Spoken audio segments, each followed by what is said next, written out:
സ്വയം ഹത്യർക്ക് ഒരു കത്ത്. ഡോക്ടർ ശ്രീധർ കൂത്താട്ടുകുളം, ഹിപ്നോതെറാപ്പിസ്റ്റ്, മനസ്സ് കൗൺസിലിംഗ് സെന്റർ, എറണാകുളം ജില്ല. ജീവിതത്തെ സ്വയം ഊതിക്കെടുത്തി കാലേവനിക്കുള്ളിൽ മറഞ്ഞ പ്രിയപ്പെട്ടവരെ, നിങ്ങളുമായുള്ള സൗഹൃദം ഏവരും ഇഷ്ടപ്പെട്ടിരുന്നു. ഇവിടം വെടിഞ്ഞത് ജീവിച്ചു മടുത്തിട്ടല്ലെന്ന് തീർച്ച. ഒരു പിൻവിളിയെങ്കിലും ലഭിച്ചിരുന്നെങ്കിൽ നിങ്ങളുടെ ഹൃദയം ഇവിടെ ഇരുന്ന് മിടിച്ചേനെ. സ്വയം ഹത്യകൾ ഭൂമിക്ക് പുത്തിരിയല്ല, സുരക്ഷിത താവളത്തിൽ ഒളിക്കുവാനുള്ള മനസ്സിൻ്റെ ജന്മപ്രകൃതം.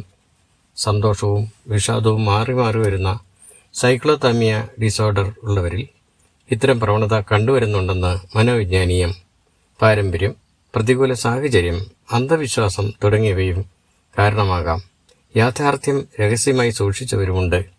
മസ്തിഷ്ക പ്രവർത്തനം നിലയ്ക്കുന്നതോടെ മനസ്സെന്ന പ്രതിഭാസവും അപ്രത്യക്ഷമാകുന്നു.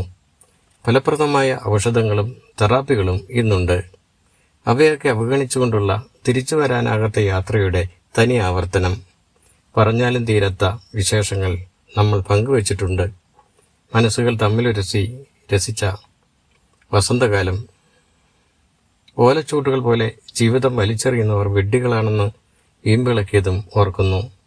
എന്നിട്ടും നിങ്ങളും അവരുടെ പാത തന്നെ പിന്തുടർന്നത് വിരോധാഭാസവും.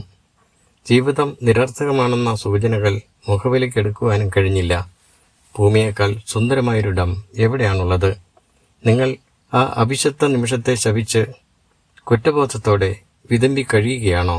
എങ്കിൽ ഞങ്ങൾ മധുരമായ ആവേശത്തോടെ ജീവിക്കട്ടെ. നിങ്ങളെ ഓർത്ത് കരഞ്ഞുറങ്ങുന്ന ഒരുപാട് പേരുണ്ട്. വിരഹവേദനയുടെ ആഴം അവർക്ക് മാത്രമേ അറിയൂ. സ്വപ്നങ്ങൾ ഉറങ്ങുന്ന സ്മൃതി മണ്ഡപത്തിൽ അവർ നിറകണ്ണുകളോടെ നിത്യവും തിരി തെളിയിക്കാറുണ്ട്.